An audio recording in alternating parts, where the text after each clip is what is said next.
Hello friends, आज की video में हम बहुत सारे एग्जाम्पल के साथ डील करेंगे जिसमें अलग अलग तरह के एग्जाम्पल का हम यूज करेंगे।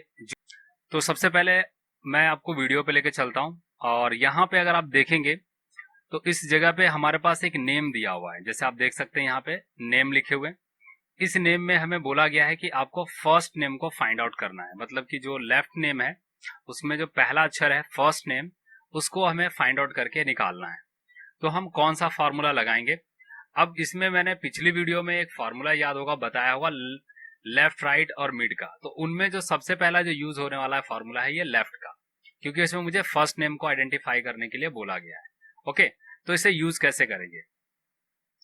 लेफ्ट लिखने के बाद हमें टेक्स्ट को करना होता है सेलेक्ट, जो कि हमारा नेम है।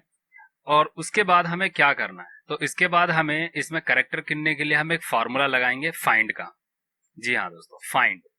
फाइंड के बाद यहाँ पे आपको देना है inverted comma, space, inverted comma and comma and with in tax.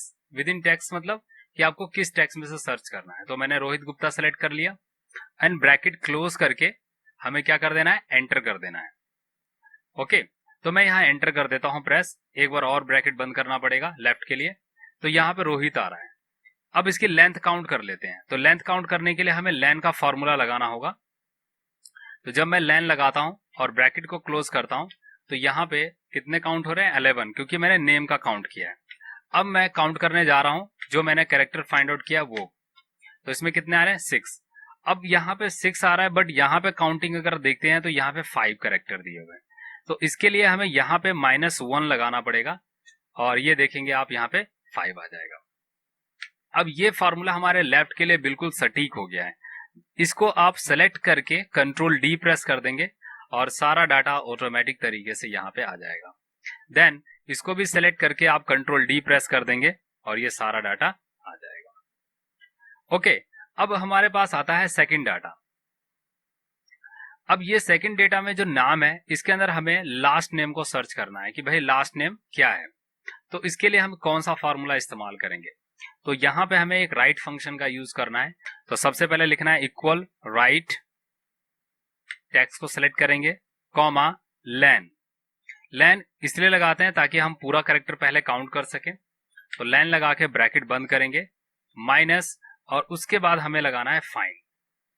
Find inverted comma, space, inverted comma, comma, then again select को, टेक्स्ट को सिलेक्ट करना है एंड ब्रैकेट क्लोज करके एंटर कर देना है। देखिए, तो यहाँ पे एक्स को चेक कर लेते हैं। तो चेक करने के लिए हमें लेन फंक्शन लगाना जरूरी है ताकि हम कैरेक्टर को इजीली काउंट कर सकें। तो यहाँ पे देखो 5 आ गया। अब इस सभी को सेलेक्ट करके कंट्रोल डी प्रेस कर देंगे और ये सारा डाटा यहाँ पे आ जाएगा ऑटोमेटिक। ये देखिए, तो बिल्कुल करेक्टेड है और ये सारा डाटा हमने यहाँ पे आराम से फाइंड आउट कर लिया। तो ये था हमारा राइट फंक्शन जिसमें हम राइट कंटेंट को यूज कर रहे हैं। अब आते हैं यहाँ पे। अब इस वाले क्वेश्चन में क्या कह रहा है कि find the last name from the data, मतलब हमें इस डेटा में से लास्ट नेम को सर्च करना है। तो अगर मैं इसी फॉर्मूले को जो कि मैंने ऊपर लगाया है, अगर मैं इसे लगा देता हूं यहाँ पे तो देखो क्या होता है। तो मैं यहाँ पे इसे फॉर्मूले को कॉपी करके नीचे यहाँ पे पेस्ट कर देता हूँ। ये देखिए, और इसमें अभी गलती का पता लग जाएगा आपको क्या गड़बड़ी हो रही है। तो देखो यहाँ पे नेम में गड़बड़ी होगी क्योंकि यहाँ पे लास्ट नेम आइडेंटिफाई नहीं हो रहा है। तो इसके लिए हमें एक फॉर्मूला सीखना पड़ेगा इफ एरर का। जी हाँ, इफ एरर के साथ हम इस फॉर्मूले को यूज करेंगे और ये हम इजी तरीके से निकाल देंगे। कैसे? तो देखो, तो सबसे पहले हम लिखेंगे इफ एरर। इफ एरर के बाद सबसे पहले हमें क्या करना है? राइट का फॉर्मूला लगाना है। तो हमने राइट का फॉर्मूला लगा दिया, टेक्स्ट किया सेलेक्ट, कॉमा, उसके बाद लेन, अगेन टेक्स्ट को सेलेक्ट किया, ब्रैकेट बंद। अब हमें इसमें सबसे पहले ये फाइंड आउट लगाना है कि इसमें 3 कैरेक्टर वाले के लिए 2 फाइंड हमें लगाने हैं और 1 कैरेक्टर वाले के लिए, मतलब कि जो एक वर्ड का जो लास्ट नेम दिया है उसमें एक ही फाइंड लगाना है। तो पहले हम 2 वाला लगा लेते हैं। तो फाइंड का फॉर्मूला लगाना है यहाँ पे। फाइंड लगाने के बाद inverted comma, space, inverted comma, comma, again find देना है इसमें, फिर से देना है इन्वर्टेड कॉमा, सॉरी यहाँ थोड़ी गड़बड़ी हो गई है, टेक्स्ट को करना है सेलेक्ट, देन कॉमा, फाइंड, फिर से देना है inverted comma space inverted comma comma, then text again select करना है। ओके, ब्रैकेट बंद कर देते हैं। ब्रैकेट बंद करने के बाद आपको यहाँ पे +1 भी देना होगा, क्योंकि 2 फाइंड के लिए हमें +1 भी लगाना पड़ता है। अब मैं इसे अगर ब्रैकेट को बंद करके यहाँ पे एंटर करता हूँ तो एरर आ जाएगा, क्योंकि यहाँ पे हमारे पास अभी जो फॉर्मूला है वो पूरा कंप्लीट नहीं हुआ है। ओके, अब हमें इसके बाद कॉमा लगाना है और सेकंड के लिए फॉर्मूला लगाना है। तो मुझे यहां से फॉर्मूले कॉपी करना है, बस यहां तक। ओके, यहीं तक कॉपी करना है और मैंने ये कॉपी करके यहाँ पे इसको पेस्ट कर दिया। ये देखिए, तो पेस्ट हो गया। ब्रैकेट को बंद कर देंगे और ब्रैकेट बंद करने के बाद हम एक और ब्रैकेट बंद करेंगे, जिसके अंदर ये पूरा का पूरा जो फॉर्मूला है वो पूरा ब्लॉक हो जाएगा हमारा। तो देखो यहाँ पे ये कैरेक्टर आ गया। अब कंट्रोल डी प्रेस कर देते हैं तो आप देखेंगे कि सारा डाटा ऑटोमेटिक तरीके से आ गया। अब यहाँ पे हम एक फॉर्मूला और लगा के चेक करते हैं कि क्या ये हमने सही निकाला है। तो लैन का फॉर्मूला हमें लगाना जरूरी है, ताकि हम कैरेक्टर जो गिन ले वो काउंटिंग हो जाए। एंड सेलेक्ट कंट्रोल डी कर देना है।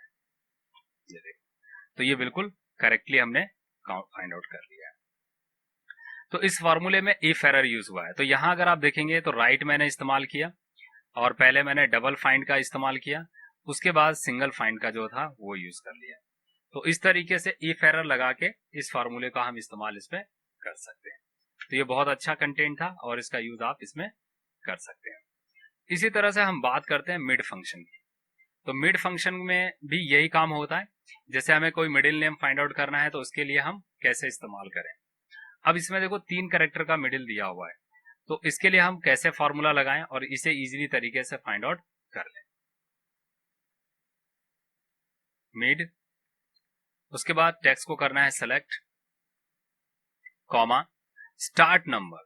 अब स्टार्ट नंबर जो हमारा है वो पहले लेना है, तो हमें यहाँ फाइंड का एक फॉर्मूला लगाना है। सबसे पहले फाइंड लगाने के बाद inverted comma space inverted comma comma, उसके बाद टेक्स्ट को सिलेक्ट करेंगे, ब्रैकेट क्लोज +1 कॉमा। अब हमें नंबर ऑफ कैरेक्टर चाहिए। नंबर ऑफ कैरेक्टर के लिए हमें क्या करना है, तो पहले 2 फाइंड लगाने हैं, उसके बाद उसमें से पहले फाइंड को हम माइनस कर देंगे। तो लगाते हैं। तो यहाँ पे हम फाइंड का फॉर्मूला लगाएंगे। सबसे पहले inverted comma space inverted comma comma text comma again find inverted comma space inverted comma comma and select the text, bracket close. Bracket close करने के बाद यहाँ पे +1 देना है and bracket close again. Okay, then press करना है हमें क्या, माइनस प्रेस करने के बाद अब हमें यहाँ पे क्या करना है, तो फाइंड हमें दोबारा लगाना है एक बार और। Find inverted comma space inverted comma comma text and bracket close -1 and bracket close proper, then enter. ये देखो, अब इसको चेक कर लेते हैं लैन के द्वारा कि क्या ये सही कंटेंट लगा है। तो लैन फार्मूला लगा के हमें देखना जरूरी है और ब्रैकेट बंद कर दिया। सॉरी,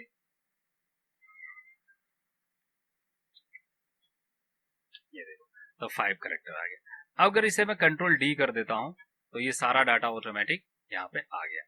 इसको कंट्रोल डी कर देता हूं तो यहाँ पे बिल्कुल करेक्टली फाइंड आउट हो गया। तो इस तरह से हम मिड फार्मूले का यूज करते हैं। तो ये मिड किसी काम करता है, मिड का काम तभी यूज होता है जब इसमें 3 कैरेक्टर के नेम दिए हो तो मिडिल इस्तेमाल होता है। तो यहाँ पे मिड लगाया, हमने टेक्स्ट लिया, फाइंड का फार्मूला लगाया। फाइंड में ये पहला जो कंटेंट होता है ये हमारा मिडिल नेम को सर्च करता है, जैसे कुमार। तो कुमार के लिए यहाँ से के ऑफ कैरेक्टर हमें चाहिए होता है, तो मिड फार्मूला लगाना होगा। देन अगेन फाइंड हम प्रेस करेंगे, उसके बाद सेकंड कंटेंट के लिए हमें डबल फाइंड लगाना पड़ेगा ताकि हम यहां तक पहुंच सके। उसके बाद माइनस फाइंड करके 1 को हमें कंटेंट करना है। देखो, ये वीडियो अगर और बेहतरीन तरीके से समझना चाहते हो तो मेरी पिछली वीडियो को आपको देखना पड़ेगा, तभी आपको ये क्लियरफाई हो पाएगा, क्योंकि मैंने इसमें बहुत तेजी से इसे बता दिया है। ओके, तो इसे समझने के लिए मेरी पिछली वीडियो पे जाके आप मिड फार्मूले का इस्तेमाल करके देखें, क्योंकि वहां पे मैंने बहुत बारीकी से इसे बताया है और यहाँ स्पीड से इसलिए बताया हूं क्योंकि ये प्रैक्टिस सेट में मैं यूज कर रहा हूं। तो this is a function of mid. अब मैं इसी फार्मूले को अगर कॉपी करके यहाँ पे पेस्ट कर दूं और उसके बाद देखो यहाँ पे मैं जब कंट्रोल डी करूंगा तो ये काम नहीं करेगा। ये देखो, अब ऐसा क्यों हुआ कि यहाँ पे ये फार्मूला वर्क नहीं कर रहा है सही तरीके से? इसका रीजन क्या है? तो इसका रीजन है कि हमें यहाँ पे इफ एरर का फार्मूला लगाना पड़ेगा। जी हाँ, तो यहाँ पे मुझे इफ एरर लगाना पड़ेगा। तो यहाँ पे कुछ नहीं करना है, बस आपको इफ एरर जोड़ना है। ये रहा फार्मूला इफ एरर का, और लास्ट में हमें कॉमा देके यहाँ पे इन्वर्टेड कॉमा देना है, और इन्वर्टेड कॉमा वाला हमें कुछ नहीं शो कराना है, तो इन्वर्टेड कॉमा से ब्रैकेट बंद कर देना है। देन प्रेस कंट्रोल डी, और जो ये एरर होगा ये इसका हट जाएगा। तो यहाँ पे अपने आप देखो मिडिल वाले नेम नहीं आ रहे हैं। तो आपको क्या करना है, इफ एरर का यूज करना है इसके अंदर में, और ये ऑटोमेटिक तरीके से आ जाएगा। अब इसकी लेंथ काउंट कर लेते हैं लेन के द्वारा, तो ये इस तरीके से काम करेगा। तो ये मैंने तीनों फार्मूला आपको बताया कि अगर कोई भी नाम दिया हो तो उसके अंदर आप लेफ्ट का यूज कर सकते हैं, राइट का यूज कर सकते हैं, और मिड का यूज करके इस तरीके से यूज कर सकते हैं। तो आपको ये वीडियो कैसी लगी मुझे जरूर कमेंट बॉक्स में बताइए। अगर आपकी वीडियो बहुत हेल्पफुल लगी है तो प्लीज मेरे चैनल को सब्सक्राइब जरूर कर लें। वीडियो पे बने रहने के लिए बहुत बहुत धन्यवाद। Thank you for watching this video.